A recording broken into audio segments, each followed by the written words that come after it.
Sheikh, recently in a video, you were asked about the permissibility of eating at McDonald's or Burger King in the West. And this has caused a lot of controversy among the laymen, in which reputable da'is even have been put on the spot to try to refute this fatwa, in which they claim that they have had actually seen in slaughterhouses how animals were being killed, in which they claimed that they saw with their own eyes that chickens were being killed with a nail gun, and that this is dead meat, and this meat goes to various fast food chains. Now, the question is, and many of the laymen in the comments sections, and there's people making videos of this, they're saying that America is not even a Christian country, as they separated the state from church, and majority of America are atheists. So Yani, what defines a Christian country? I mean, we don't even know the religion of the butcher or how the animal was slaughtered. Okay, I got your question, inshallah, and I will answer it. But unfortunately, this may take a while. And unfortunately, people have the tendency to jump the gun. And this is not wise.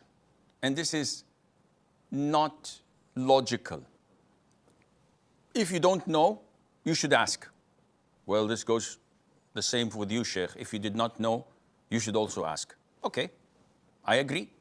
So let us look at the meat of animals that we're allowed to eat. Now, we're not talking about pork because this is known to all that is haram. We're not talking about dogs or lions and the likes because we know this is. We're talking about the normal beef, mutton, and buffaloes and camels and the likes. How can we eat such meat? One, it has to be slaughtered. Two, the slaughterer, the butcher, has to be either a Muslim or someone who's a Jew or a Christian. Only these three denominations, nothing else. Three, we have to make sure that, or at least we have to not know whether the name of other than Allah was mentioned or not. So if we look at these conditions, we will find that, number one,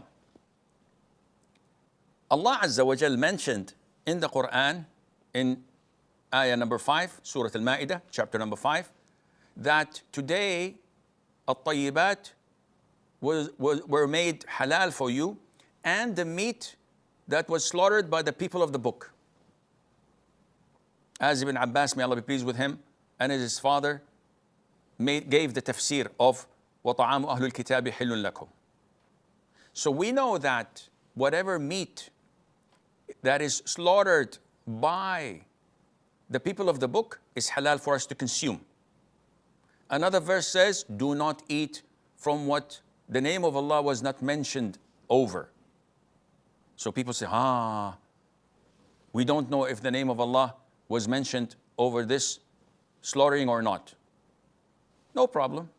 There's an authentic hadith in the Sahih where the Prophet ﷺ was asked by a group of his companions, there are people who send us meat and we don't know whether they mentioned the name of Allah or not.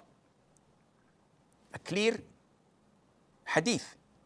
We don't know. The Prophet said, ﷺ, you mention the name of Allah, meaning before you eat, you say Bismillah, and eat. The Prophet did not ask them to go and check. That would have been the easiest thing to do. You don't know they mentioned the name of Allah? Ask them. No, the Prophet did not ask them to ask. So this is the name of Allah Azza wa Jal. Now, when Allah tells us that the meat which was slaughtered by the people of the book, the Prophet did not ask them to investigate, did you slaughter or not? Some would say, we don't have to ask, Sheikh, this is the default. People of the book, the meat they eat, it should be slaughtered. Whether they slaughtered it or not, we don't have to ask. And this is what Sheikh ibn Uthaymeen stated. May Allah have mercy on his soul.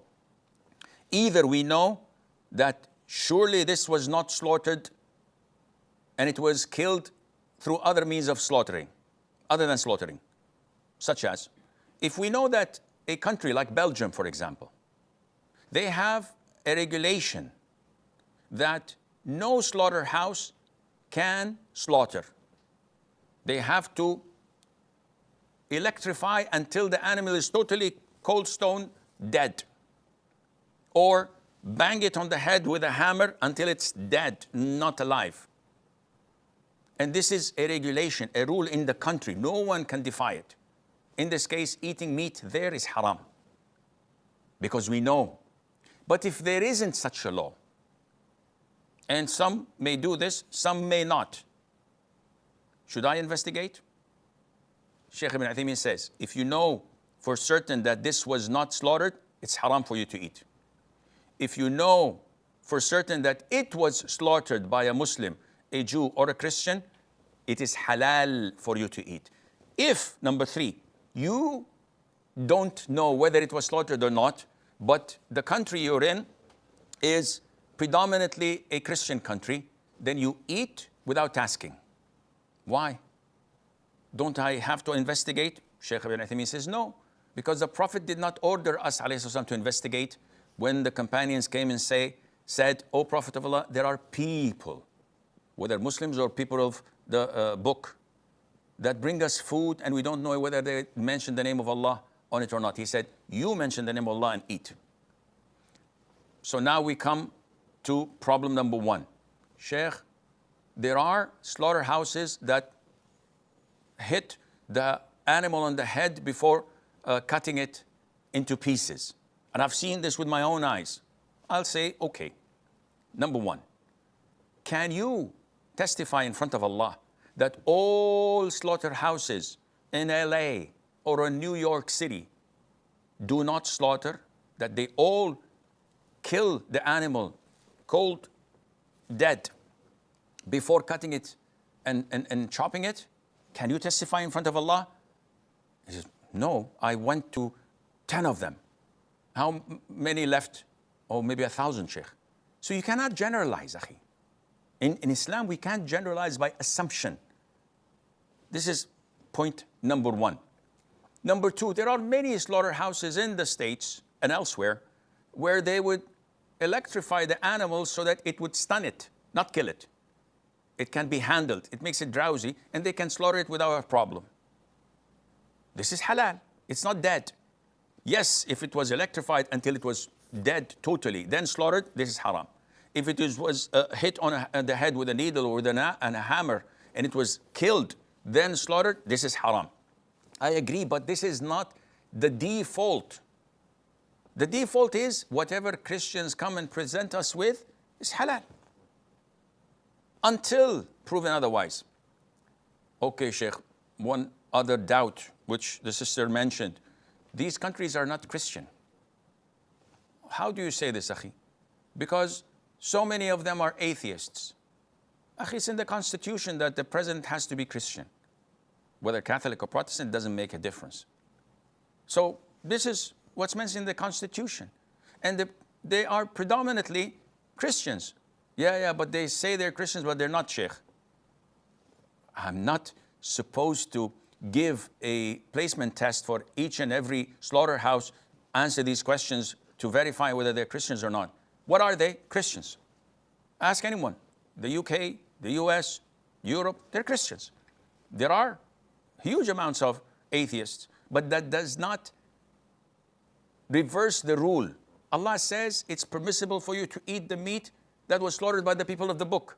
He didn't go and say, ask and make a survey whether they're Christians or not. Likewise, if I go to Pakistan, predominantly Muslims, there are non-Muslims, deviant groups, mushriks, without calling the sects and cults, grave worshippers, kafir.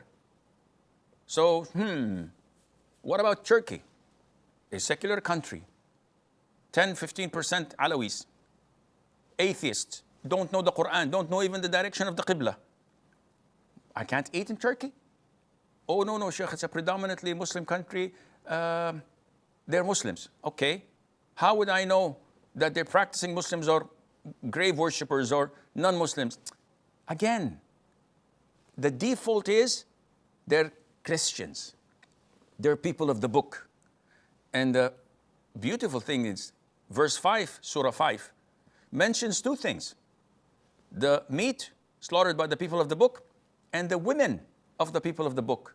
And in both, it says we are allowed to consume the meat slaughtered, and we're allowed to marry women from the Christianity and Jewish beliefs. Now, are you going to say the same thing when a man comes to you and says, Sheikh, I'm marrying an American woman, or a British, or a German? Would you say, no, they're not Christians? Or would you ask him to make a placement test? Or would you say, okay, yeah, they're Christians, it's okay. Touche, it's the same thing, same concept. Okay, Sheikh, but they did not mention the name of Allah. Scholars said that what was meant by the ayah is that you do not hear other than the name of Allah mentioned, in the name of Jesus, in the name of Buddha, in the name of this and that. Oh, now it becomes haram for sure. Because likewise, all meat slaughtered in Muslim countries, I do not go to slaughterhouses and say, let me hear you say the name of Allah, or I'm not going to eat the meat. I go to any restaurant in the Muslim world and I eat in there without saying, oh, I didn't hear them say the name of Allah. Maybe the guy is a Muslim, but he forgot, or he said in the name of Ali, or in the name of Al-Hussein. I don't know, so I'll refrain. You are making life difficult. After all of this, I don't know if I missed anything, but after all of this, if you don't want to eat, good for you. I have no problem. Akhi, I haven't been to the States for 40 years. And to tell you the truth, McDonald's is not meat. To me, it's plastics.